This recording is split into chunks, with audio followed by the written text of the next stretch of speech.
तो नमस्कार दोस्तों, कैसे हैं आप लोग? आशा करता हूँ कि आप लोग बढ़िया होंगे और सब कुछ एकदम बढ़िया चल रहा होगा। दोस्तों, कल हमने अपलोड करी थी 40 मोस्ट एक्सपेक्टेड जनरल अवेयरनेस की वीडियो। उसमें आप लोगों ने बहुत अच्छा प्यार दिखाया। मुझे अच्छा लगा कि लोग वीडियो को देख रहे हैं, ठीक है, लेक्चर देख रहे हैं और उसके नोट्स ले रहे हैं। तो यार आज मैं लेके आ गया हूँ 40 मोस्ट एक्सपेक्टेड कंप्यूटर के क्वेश्चन, ठीक है। कंप्यूटर नॉलेज की आज हम प्रैक्टिस करने वाले हैं, देखने वाले हैं 40 मोस्ट एक्सपेक्टेड क्वेश्चन।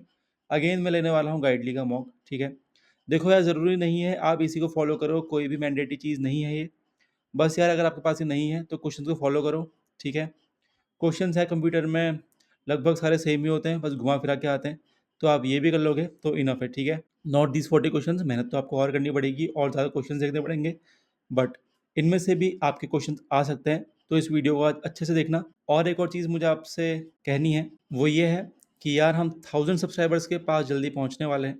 तो प्लीज़ यार जल्दी से करा लो, जितने भी सेशन देख रहे हैं प्लीज़ अपने फ्रेंड्स फैमिलीज़ के फ़ोन से जाके सब्सक्राइब कर दो और उन्हें भी मोटिवेट करो कि वो चैनल को देखें। क्योंकि यार यहाँ पे आपको government job, private job, admit card, exam का रिजल्ट, एग्ज़ाम एनालिसिस और भी बहुत कुछ मिल जाता है, ठीक है, जितनी इंपॉर्टेंट चीज़ें होती हैं।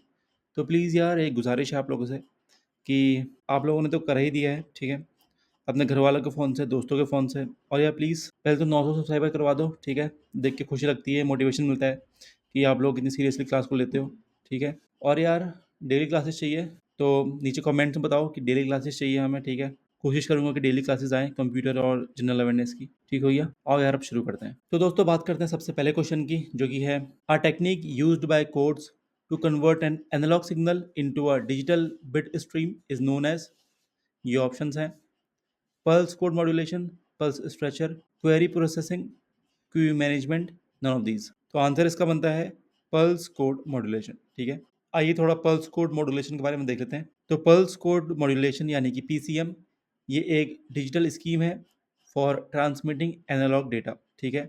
ये एक वाइडली यूज मेथड है, ठीक है, to convert an analog signal into a digital bit stream. दोस्तों मैंने यहाँ पे आपको जो मेन मेन चीज़ें बताऊंगा वही आपको नोट डाउन करनी है, बाकी आपको ये पूरा झमेला नोट डाउन नहीं करना है, ठीक हो गया। हम सिर्फ मेन मेन चीज़ें डिस्कस करेंगे, पूरी कहानी यहाँ पे इतनी नहीं पढ़ेंगे, ठीक। अब दोस्तों ये जो पीसीएम की प्रोसेस है, इनके 3 मेन स्टेप होते हैं, इसको आप नोट डाउन कर लो। पहला है सैम्पलिंग, दूसरा है क्वांटाइजेशन, तीसरा है इनकोडिंग, ठीक है। सैम्पलिंग में क्या होता है, आपकी एम्पलीट्यूड मेजरिंग होती है, ठीक है, एनालॉग सिग्नल की रेगुलर इंटरवल्स में। क्वांटाइजेशन में जितने भी आपकी सैम्पल्ड वैल्यू होती है उनको अप्रॉक्सीमेट किया जाता है नियरेस्ट वैल्यू में, ठीक है, with a set of discrete levels. तीसरा है इनकोडिंग, इसमें आपकी जो भी क्वांटाइज वैल्यू है उसको बाइनरी कोड में कन्वर्ट कर दिया जाता है। So simple. अब दोस्तों और ऑप्शंस भी देख लेते हैं। पहला है पल्स स्ट्रेचर, ये आपका यूज होता है पल्स विड्थ को लेंथन करने में, यानी कि पल्स विड्थ को बढ़ाने में, ठीक है। दूसरा है क्वेरी प्रोसेसिंग, यह यूज होता है डेटाबेस क्वेरीज को हैंडल करने में, ठीक है। तीसरा है क्यू मैनेजमेंट, ये क्यूज को मैनेज करता है, ठीक है, कंप्यूटिंग और नेटवर्किंग में, ठीक हो गया। अब यार बढ़ते हैं नेक्स्ट क्वेश्चन में, जो कि है ओएसआई से रिलेटेड।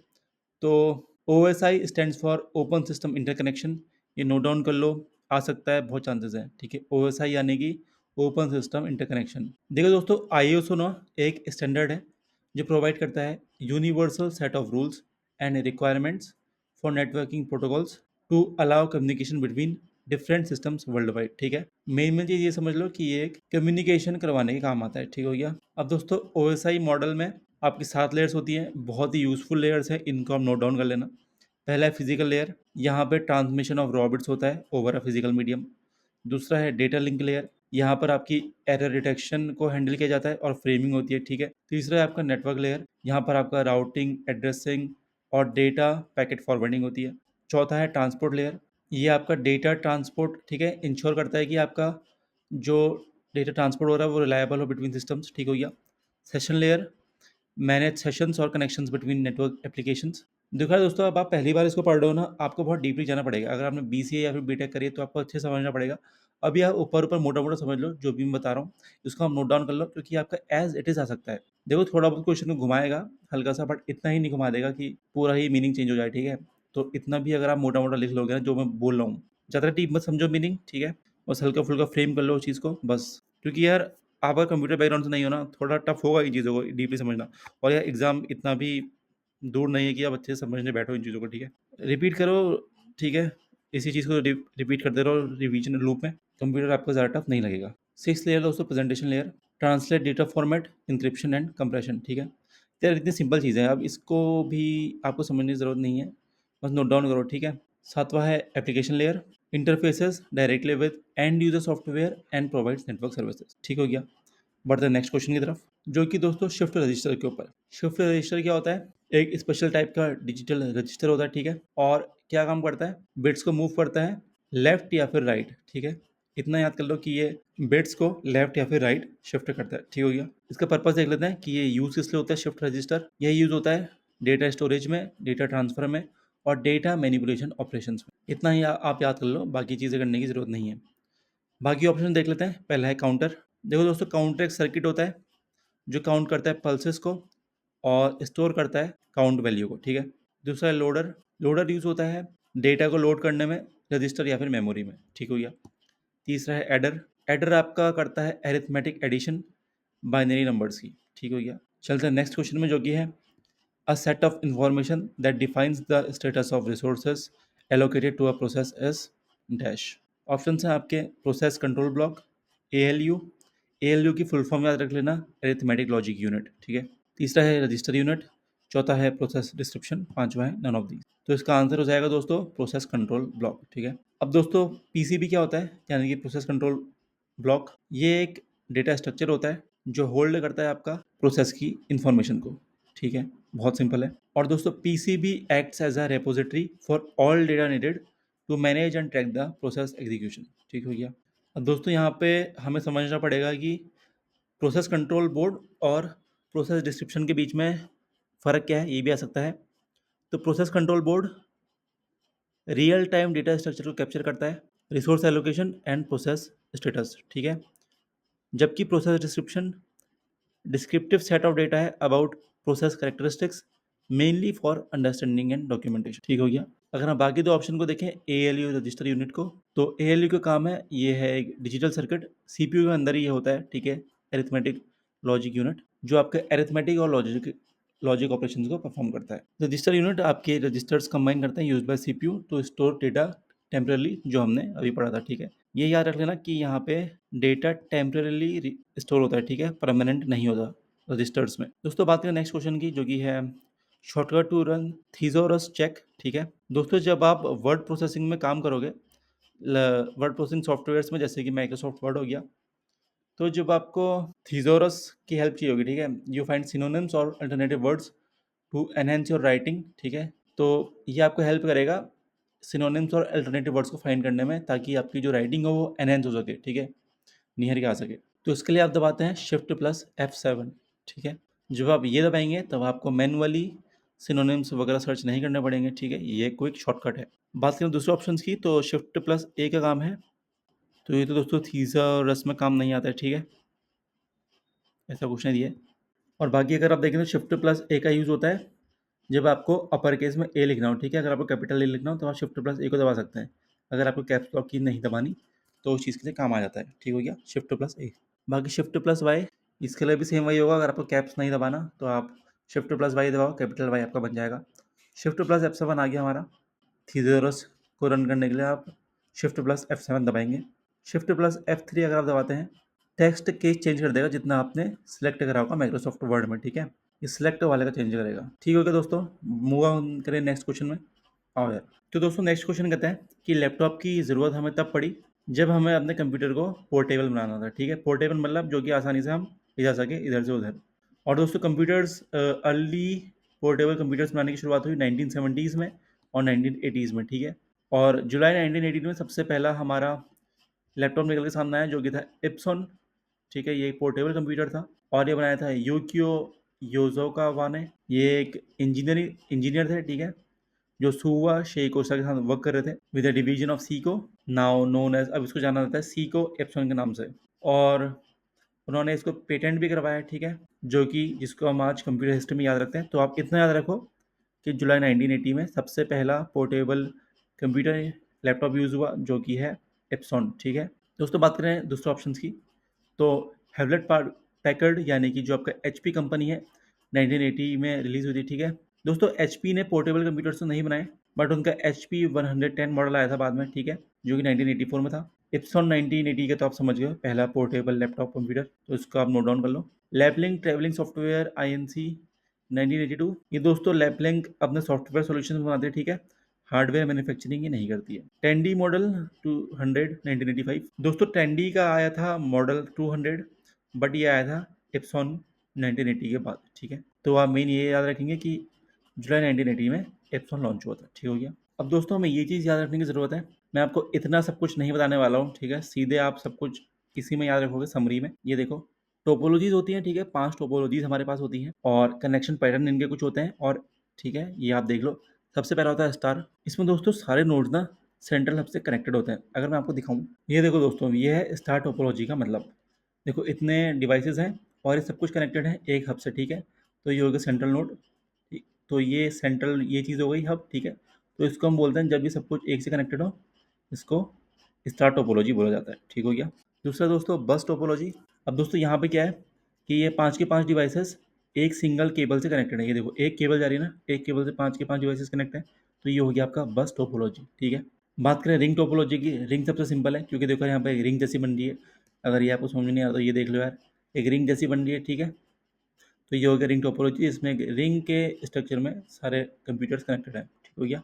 दोस्तों मेश टोपोलॉजी ना, इसमें हर एक नोड मल्टीपल नोड से कनेक्टेड होता है। ये देखो जैसे डिवाइस 2 है, डिवाइस 2 कनेक्टेड है डिवाइस 6 से, डिवाइस 5 से और डिवाइस 3 से।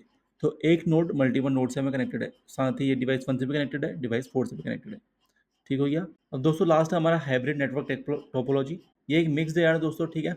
इसमें आप देख सकते हो केबल भी है, सर्कल भी है, बस भी है, ठीक है। तो ये है मिक्स टोपोलॉजी। आई होप अब आपको समझ में आ गया होगा। दोस्तों अगर यहाँ तक आ गए हो और आपने सब्सक्राइब नहीं किया, प्लीज़ सब्सक्राइब कर दो। सेशन में मज़ा आ रहा है, लाइक कर दो यार, ठीक है। दोस्तों बढ़ते हैं नेक्स्ट क्वेश्चन की तरफ, तो है formatting is specifically the task specifically the task responsible for changing the appearance of a document without modifying its actual content or meaning, ठीक है। तो फॉर्मेटिंग इसका आंसर है।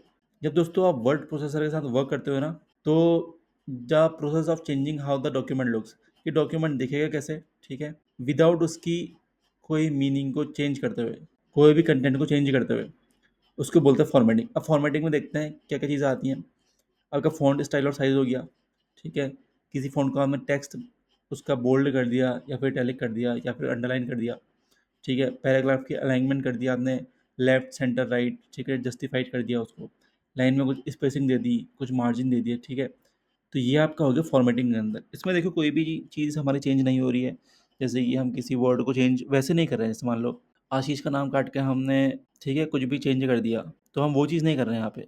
पूरा पूरा नाम नहीं काट रहे, कुछ नहीं कर रहे हैं, बस आशीष नाम को हम यहाँ पे बोल्ड कर दे रहे हैं या फिर इटैलिक कर दे रहे हैं या फिर उसका कलर चेंज कर दे रहे हैं, ठीक है। ये चीज़ हम कर रहे हैं उसमें। अब बात करें एडिटिंग की, तो एडिटिंग में क्या होता है, तो यहाँ पर हम एरर्स को करेक्ट करते हैं, जैसे कि कुछ ऐड कर दिया, कुछ डिलीट कर दिया टेक्स्ट में, ठीक है, या फिर मॉडिफाई कर दिया कंटेंट को, ये चीज़ हम करते हैं। राइटिंग दोस्तों सिंपल है। राइटिंग में क्या है, द एक्ट ऑफ क्रिएटिंग और inputting the original text document, ठीक हो गया कंटेंट। दोस्तों नेक्स्ट क्वेश्चन है the type of software tools that allow a user to interact with the computer for specific purposes. तो इसका आंसर होगा हमारा एप्लीकेशंस, ठीक है। दोस्तों यहाँ पर इंपॉर्टेंट चीज़ है शेयरवेयर को हम देखते हैं। एप्लीकेशन तो आप समझ गए कि एक सॉफ्टवेयर है जो हमें अलाउ करता है कंप्यूटर से इंटरेक्ट करने के लिए फॉर स्पेसिफिक पर्पजेस, ठीक है। शेयरवेयर एक टाइप ऑफ सॉफ्टवेयर है, सॉफ्टवेयर डिस्ट्रीब्यूशन मॉडल है, जहाँ पे यूज़र सॉफ्टवेयर को कैरी कर सकते हैं, ट्राई कर सकते हैं, ट्राई, ठीक है, सॉफ्टवेयर को ट्राई कर सकते हैं परचेज करने से पहले। तो ये एक बहुत बढ़िया चीज़ है, ठीक है, ये आपको याद रखना चाहिए। दोस्तों नेक्स्ट क्वेश्चन है कि a program which helps create written documents and lets you go back and make necessary correction is. तो आंसर है आपका वर्ड प्रोसेसर, ठीक है। ये दोस्तों ये तो एक सिंपल चीज़ थी कि जहाँ पे आप रिटन डॉक्यूमेंट्स और बैक जाके दोबारा आके, ठीक है, करेक्शन कर पाओ, वह है वर्ड प्रोसेसर। दूसरे ऑप्शन हमें देखने की जरूरत नहीं है। स्प्रेडशीट है, ये आपके माइक्रोसॉफ्ट एक्सेल में काम आती है, ठीक है, जहाँ पर आप न्यूमेरिकल डेटा कैलकुलेशन और डेटा एनालिसिस वगैरह करते हो। बात करें दोस्तों नेक्स्ट क्वेश्चन की, तो है CAD के बारे में, जो कि है कंप्यूटर एडेड डिज़ाइन, ठीक है। तो a high quality CAD computer aided design system is used to create detailed engineering drawings, ठीक है। ये काम किस लिए आता है, engineering drawings, blueprints and technical illustrations बनाने में, ठीक है। दोस्तों दूसरे ऑप्शंस भी देख लेते हैं, जो कि है पहला है डॉट मैट्रिक्स प्रिंटर। इसमें क्या होता है दोस्तों, यहाँ पर एक आपका इंक सोक्ड रिबन होता है जिसको आपको स्ट्राइक करना पड़ता है अगेंस्ट पेपर, ठीक है, वो ग्रेड पिंस के बने होते हैं। ये जनरली एक लो रिजोल्यूशन होता है और टेक्स्ट प्रोड्यूस करता है सिंपल ग्राफिक्स यूजिंग डॉट्स, ठीक है। बट दोस्तों ये हाई क्वालिटी, ठीक है, हाई क्वालिटी सीएडी सिस्टम्स में जैसे ड्राइंग्स बनती है उसके काम में नहीं आता है। देखिए डिजिटल प्लॉटर को, तो ये आपका वेक्टर ग्राफिक ड्रॉ करने का काम आता है और पेपर में कंटिन्यूस लाइन ड्रॉ करने का काम आता है। लाइन प्रिंटर जो हम रेगुलरली यूज़ करते हैं, जो हमारे बहुत सारे टेक्स्ट को तुरंत प्रिंट कर देता है, ठीक है, क्विकली। तो ये वो चीज़ हो गई। बात करें दोस्तों नेक्स्ट क्वेश्चन की, दोस्तों हम प्रोसेसिंग किसको कहते हैं? तो दोस्तों when a computer takes raw data, जब एक कंप्यूटर रॉ डेटा लेता है और उसमें कैलकुलेशंस ऑपरेशंस परफॉर्म करता है, ठीक है, और उसको कन्वर्ट कर देता है मीनिंगफुल इन्फॉर्मेशन में, तो उसे हम कहते हैं प्रोसेसिंग। इतना याद कर लो, ठीक है। प्रोसेसिंग में दोस्तों मैनिपुलेशन, डेटा का मैनिपुलेशन होता है डिफरेंट वेज में, जैसे कि सॉर्टिंग होती है, कैलकुलेशन होता है और ऑर्गेनाइजिंग होती है डेटा की, ठीक है, एनालाइजिंग होती है, ताकि यूजफुल आउटकम्स आपके आ सकें, ठीक हो गया। दूसरा ऑप्शन देख लेते हैं, जैसे कि पहला है बैचिंग। इसमें दोस्तों प्रोसेसिंग, डेटा की प्रोसेसिंग होती है और इन बैचेस में प्रोसेसिंग होती है, ठीक है, डेटा की ग्रुप्स में। बट दोस्तों ये पूरा एंटायर मैनिपुलेशन नहीं करता है, ठीक है। प्रोसेसिंग मैंने आपको बता दिया। यूटिलाइजिंग का मतलब क्या है? यहाँ पर आप डेटा और रिसोर्सेज का यूज़ करते हैं, ठीक है, बट आप यहाँ पर मैनिपुलेटिंग नहीं कर रहे हैं।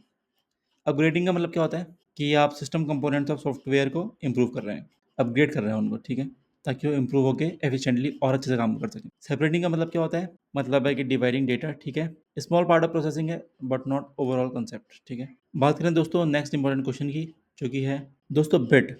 Each bit can have at least two possible states, 0 और 1, ठीक है। तो यहाँ पर the total number of unique addresses that can be generated using N, तो इसका एक फॉर्मूला होता है 2 की पावर कैपिटल एन, ठीक है। अब दोस्तों with one bit you can specify दो एड्रेस, 2 की पावर 1 इक्वल टू 2 एड्रेस, ठीक है। विद 2 बिट्स 2 की पावर 4 इक्वल टू 4 एड्रेसेस, ठीक है। एक एग्जांपल है। तो दोस्तों यहाँ पर आपका एक बहुत इंपॉर्टेंट क्वेश्चन बनता है, the number of unique addresses that can be specified in the RAM with 16 bits is, ये है आपका 65,536, ठीक है, इसको हम नोट करेंगे। 216 की बात करें तो ये सिर्फ एक एक्सप्रेशन है, ठीक है, 2 की पावर 16। और बात करें 65,536 की, तो ये एग्जैक्ट न्यूमेरिकल वैल्यू है ऑफ 2 की पावर 16, जो इसको करेक्ट बनाती है, ठीक है, ऑप्शन को। दोस्तों 64 के इन कंप्यूटिंग 1 के जनरली रिप्रेजेंट्स 1024, ठीक है। तो 64 के इज इक्वल टू 65,536, तो ये शॉर्ट हैंड नोटेशन के तौर पे करेक्ट है, ठीक है। बट फाइनल ऑप्शन अगर आप देखें तो ये 65,536 करेक्ट माना जाएगा। बात करें दोस्तों नेक्स्ट क्वेश्चन की, जो कि है which of the following operating systems is not licensed by any company, Windows, Apple, Unix, Linux, none of these. तो सिंपली याद रख लो, इसका आंसर है लिनक्स, ठीक है। इतना घुमाना फिराना नहीं है इसको, क्वेश्चन को। थोड़ा यूनिक्स के बारे में देख लो कि ये ओरिजिनली डेवलप हुआ था AT and T Bell Labs में, ठीक है, 1970s में, बस हो गया। दोस्तों नेक्स्ट क्वेश्चन बोलता है कि what type of control pins are needed in a microprocessor to regulate traffic on the bus in order to prevent two types from trying to use it at the same time. तो आपके options हैं ए बस control, B interrupts, C bus arbitration, D status, E none of the above. Answer हो जाएगा आपका बस arbitration, ठीक हो गया। दोस्तों वीडियो में आगे बढ़ने से पहले अगर आपने सब्सक्राइब नहीं किया, सब्सक्राइब कर लो। फ्रेंड्स, फैमिली, रिलेटिव सबसे बोल दो सब्सक्राइब कर लें, ठीक है। हम 1000 सब्सक्राइबर्स के बहुत करीब हैं, तो प्लीज़ देरी मत करो, ओके। तो दोस्तों यहाँ पे आपको डीप जाने की जरूरत नहीं है, बस ये क्वेश्चन देखो कि control pins, what type of control pins are needed in a microprocessor to regulate traffic on bus. जैसे ये क्वेश्चन आपको दिखे सीधा बस आर्बिट्रेशन आंसर मार देना, ठीक हो गया। चलिए नेक्स्ट क्वेश्चन में, तो बहुत ही इंपॉर्टेंट क्वेश्चन है, यहाँ से फुल फॉर्म बन सकती है ICANN की, जो कि है internet corporation for assigned names and numbers. बहुत बार बोल देता है कि ए क्या होता है, ठीक है, क्वेश्चन में भी हमारा ए ही पूछा है, तो ये असाइंड होता है, ठीक है। तो ये आप नोट डाउन कर लो, इसमें बस इतना ही है। दोस्तों बात करें नेक्स्ट क्वेश्चन की, जो कि है presentation of series of still images on a projection screen और electronic display device is called as. A option है वीडियोस, बी है स्लाइड शो, सी है स्लाइड रनर, डी है मूवी क्लिप, ई है नन ऑफ दीज। आंसर हमारा बन जाता है यहाँ पे स्लाइड शो, ठीक हो गया। इतना याद रखो, बस हो गया, ज़्यादा डीप मत जाओ। अब दोस्तों यहाँ पे आपको 5 चीज़ें देखनी है, बस ज़्यादा कुछ मत देखना। पहला है स्लाइड मूवमेंट, ये सब ना आपको दोस्तों पावर पॉइंट में ही काम आते हैं, 5 की 5 चीज़ें, इनमें से कुछ आ सकता है आपका, ठीक है। तो स्लाइड मूवमेंट क्या है? ये एक जनरल टर्म है, ठीक है, बस हो गया। स्लाइड की मूवमेंट। स्लाइड ट्रांजिशन, इसमें दोस्तों हम स्लाइड्स के बीच में विजुअल इफेक्ट्स डालते हैं, उसको हम बोलते हैं स्लाइड ट्रांजिशन, ठीक है। स्लाइड चेंज, मतलब जब हम एक स्लाइड से दूसरी स्लाइड में जाते हैं, वो हो गया स्लाइड चेंज। स्लाइड का ट्रांसफॉर्मेशन, स्लाइड ट्रांसफॉर्मेशन दोस्तों ऐसा कुछ नहीं होता है, ठीक है। स्लाइड ट्रांजिशन ही होता है फ्रॉम, जब भी आप स्लाइड को मूव करते हो तो उसमें विजुअल इफेक्ट आपको देखने को मिलते हैं, वो होता है आपका स्लाइड ट्रांजिशन। ठीक है, ये आपसे नहीं पूछा जाएगा, इसको इग्नोर करना। मेन चीज़ आपका ये रहेगी स्लाइड ट्रांजिशन। ठीक हो गया दोस्तों। बात करते हैं नेक्स्ट क्वेश्चन की, जो कि बना है डीबीएमएस से। दोस्तों बहुत क्वेश्चंस आपके डीबीएमएस से बन सकते हैं। ठीक है, बहुत आस्ट ये टॉपिक है। तो दोस्तों बात करते हैं डेटा टाइप की। तो डेटा टाइप एक क्लासिफिकेशन होता है जो स्पेसिफाई करता है कि which type of value and attribute can hold. जैसे कि आपका कुछ कॉमन टाइप्स जैसे कि इंटीजर्स हो गया, फ्लोटिंग पॉइंट नंबर्स हो गए, करेक्टर्स हो गए, स्ट्रिंग्स हो गए, डेट्स एंड मोर। ठीक है, तो ये आपको याद रखना है डेटा टाइप। डेटा कैटेगरी किस लिए होता है? ये रिफर होता है for a broader classification of data. जब आपका डेटा बहुत ज़्यादा बड़ा हो तब आपका डेटा कैटेगरी यूज़ होता है। ठीक है दोस्तों, डेटा मैनिपुलेटिंग आपका इसमें 4 ऑपरेशंस आपके होते हैं, CRUD, यानी कि क्रिएट, रीड, अपडेट और डिलीट। ठीक है, डेटा इंटीग्रिटी मतलब कि ये डेटा एक्यूरेसी और कंसिस्टेंसी को मेंटेन करेंगे जब तक डेटा की लाइफ साइकिल है। ठीक है, बस इतना भी याद रखो दोस्तों। मेन चीज़ है आपकी जनरेशन ऑफ कंप्यूटर्स। तो याद रखो, सबसे पहली जनरेशन थी 1946 से लेकर 1959, जिसमें आपका वैक्यूम ट्यूब यूज़ हुए थे। ठीक है, सेकंड जनरेशन में आपका ट्रांजिस्टर यूज़ हुए थे। थर्ड जनरेशन में आपका इंटीग्रेटेड सर्किट्स यूज़ हुए थे। फोर्थ जनरेशन में आपका माइक्रो प्रोसेसर यूज़ हुए थे। और फिफ्थ जनरेशन में पूरा का पूरा फोकस AI में है। ठीक हो गया, इतना भी याद रखो। ज़्यादा आपसे ये चीज़ें नहीं पूछी जाएंगी कब शुरू हुआ था कब। यही मेन चांसेस ज़्यादा हैं कि ये पूछा जाएगा कि क्या उस टाइम पे मेन चीज़ें यूज़ हुई थी। ठीक है, तो अब ये याद रख लेना। नेक्स्ट क्वेश्चन है दोस्तों, विच of the following will convert the source code into machine code creating an executable file. तो इसका आंसर है आपका कंपाइलर। ठीक है, तो दोस्तों कंपाइलर आपका क्या करता है? एंटायर सोर्स कोड, पूरे के पूरे सोर्स कोड को लेता है एज इनपुट। ठीक है, और ट्रांसलेट कर लेता है इसको डायरेक्टली इनटू मशीन कोड। ठीक हो गया, इतना याद रखो। असेंबलर क्या होता है? ये असेंबली लैंग्वेज को मशीन कोड में कन्वर्ट करता है। ठीक हो गया। लिंकर क्या करता है? जब आपका कंपाइलेशन और असेंबली होती है ना, उसके बाद मल्टीपल ऑब्जेक्ट फाइल जनरेट हो सकती हैं, तो लिंकर उनको कंबाइन करता है to produce a single executive file. ठीक हो गया। इंटरप्रेटर ये ट्रांसलेट करता है और एग्जीक्यूट करता है कोड्स को line by line without producing an intermediate executable file. ठीक हो गया। चलते हैं नेक्स्ट क्वेश्चन की तरफ, जो कि बोलता है कि दोस्तों आजकल जो आप कीबोर्ड यूज़ करते हो ना, जो अभी मोस्ट प्रिविलेंट यानी कि मोस्ट प्रचलित है, वो है QWERTY कीबोर्ड्स। इतना याद रखो। ठीक हो गया। QWERTY कीबोर्ड नाम क्यों पड़ा? क्योंकि आप अगर अपने कीबोर्ड में अभी देखो तो आपके कीबोर्ड के लेफ्ट में सबसे ऊपर यही टर्म्स है QWERTY। ठीक है, तो ये लेआउट क्रिएट होता है 1870s में बाय क्रिस्टोफर लेथम शोल्स। तो ये जो लेटर्स थे ना, ये लेटर्स थे कॉमनली यूज्ड लेटर्स। ठीक है, जो कॉमनली यूज होते थे, तो इनको एक साथ रख दिया गया टॉप लेफ्ट एरो में। ठीक है, ताकि जाम ना हो सके कोई चीज़ और अच्छे से फास्ट टाइपिंग हो सके। ठीक है, बात करें नेक्स्ट क्वेश्चन की, जो कि है डेटा डिडलिंग। ये क्या होता है? तो दोस्तों साइबर सिक्योरिटी के फील्ड में बहुत सारे आपके टर्म्स होते हैं जो हैकर और साइबर क्रिमिनल्स परफॉर्म करते हैं। ठीक है, वैसा ही एक चीज़ है डेटा डिडलिंग। यहाँ पर आप अनऑथराइज चेंजिंग, ऑल्टरिंग और फॉर्जिंग ऑफ डेटा करते हैं। ठीक है, before it is processed bye a computer system. तो ये मैनिपुलेशन क्या होता है? डेटा को करप्ट या फिर फॉल्सीफाई, गलत आउटपुट देने के काम ये लोग करते हैं डेटा डिडलिंग के थ्रू। स्निपिंग क्या होता है? ये भी एक इंपॉर्टेंट चीज़ है। यहाँ पर आपका इंटरसेप्टिंग और कैप्चरिंग होती है डेटा पैकेट्स की इन अ नेटवर्क। ठीक है दोस्तों, बात करते हैं स्पार्क लाइन की। ये क्या होता है? तो दोस्तों स्पार्क लाइन एक बहुत ही छोटी चार्ट होती है जो एक सिंगल सेल में फिट हो जाती है स्प्रेडशीट के। ठीक है, और इसकी एक और चीज़ क्या है दोस्तों कि ये स्पार्क लाइन ऑटोमेटिकली रिफ्रेश हो जाती है न्यू इन्फॉर्मेशन दिखाने के लिए। ठीक है, इसको आपको अलग से चेंज नहीं करना पड़ता। तो ये specifically specific specially specially useful हो जाती है for real time data monitoring and comparison with in spreadsheets. ठीक है, ये चीज़ें दोस्तों याद मत रखो, मेन चीज़ स्पार्क लाइन ही है। ठीक है दोस्तों, मोस्ट इंपॉर्टेंट क्वेश्चन आ गया है, इसको नोट डाउन कर लेना। What type of technology allows you to verbally speak with someone over the internet? ठीक है, ऑप्शन है wiki, social media, VoIP, blog या फिर नन ऑफ दीज। तो आंसर है इसका VoIP। तो VoIP स्टैंड से इसलिए होता है voice over internet protocol. Traditionally जो आपकी टेलीफोन कॉल्स थी वो होती थी आपका पब्लिक स्विच टेलीफोन नेटवर्क में, ये याद मत रखना। ठीक है, ऐसे आपको बता देता हूँ। बट अब जो यूज़ होता है वो हम ईजिली, जिससे हम बात कर सकते हैं वर्बली, ठीक है, किसी से भी इंटरनेट के थ्रू, वो होता है VoIP, voice over internet protocol. ठीक हो गया। बात करते हैं नेक्स्ट क्वेश्चन में, तो आपको सीधे इन ऑप्शंस की तरफ ले जाता हूँ। पहला है कि रिपीटिंग। रिपीटिंग का मतलब क्या होता है? रिपीटिंग का मतलब है कि the act of retransmitting signals to extend reach but not imply transmission to all nodes indiscriminately। ठीक है, दूसरा है ब्रॉडकास्टिंग।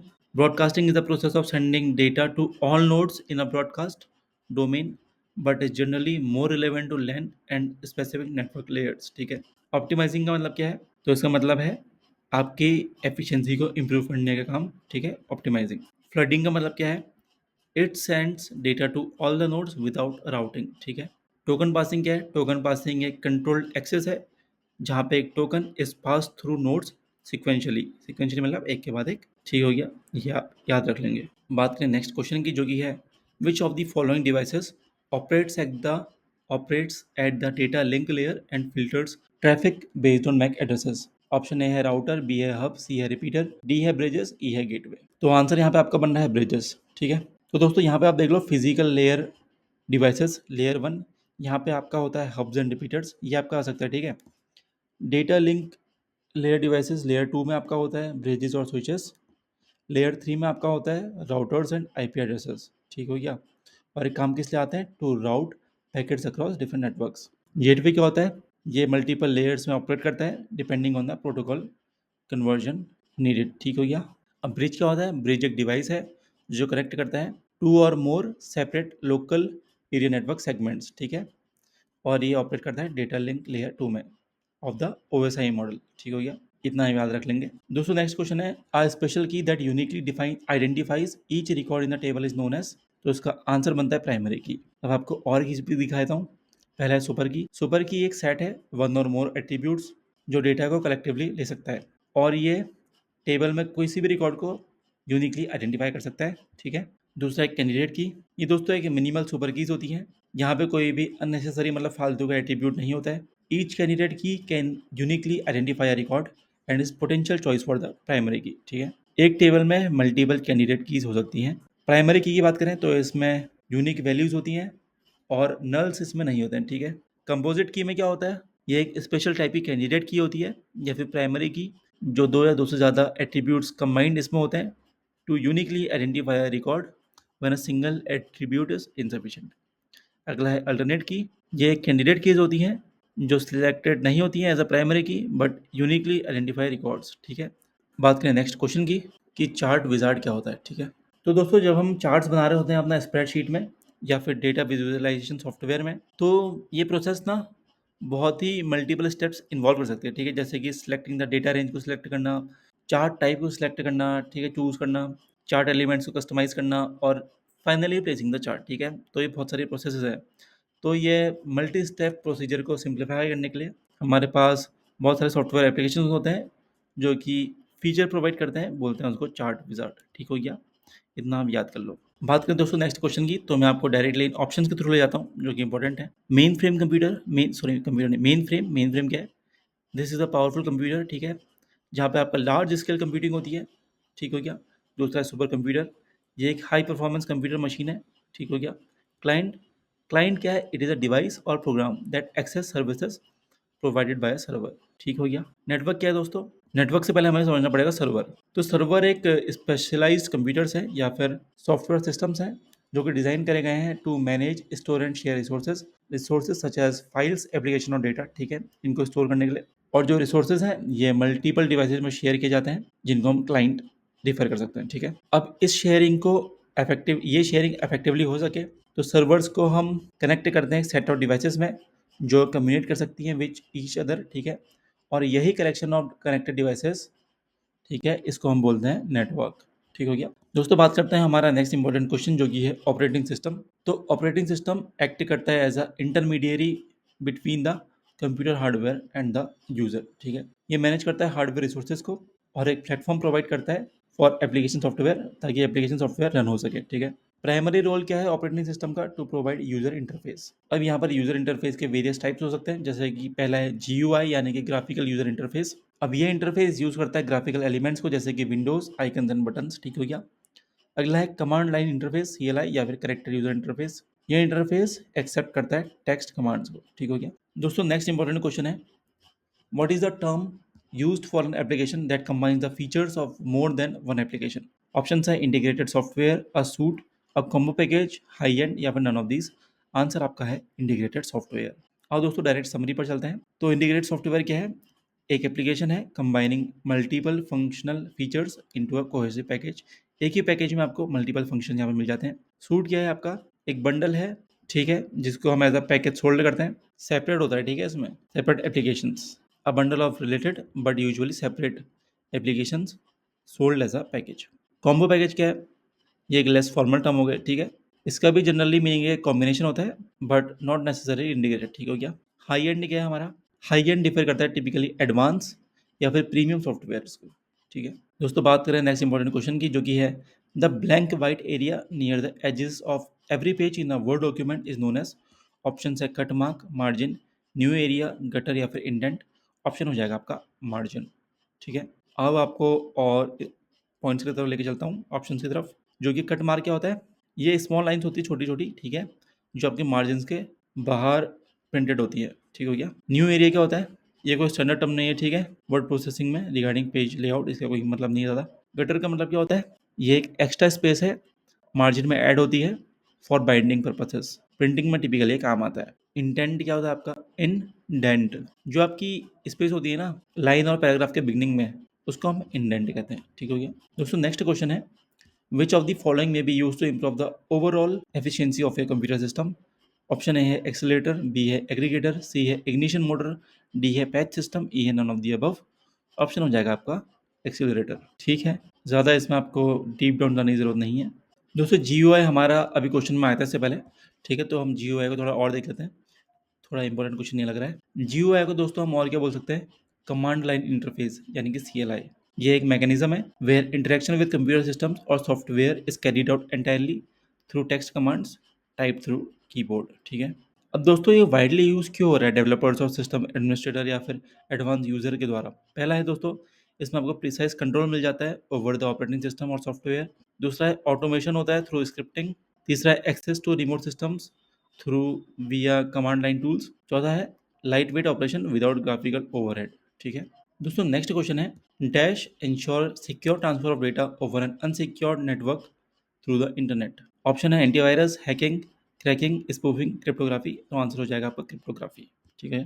बात करें नेक्स्ट क्वेश्चन की, जो कि है which of the following statements about a firewall is correct. Option A है it allows all internet traffic without restriction, B है it is only a hardware device and cannot be software, C है it blocks unauthorized access while allowing trusted data to pass, D है it increases customer speed by adding extra money memory, E है it is used only for storing files securely।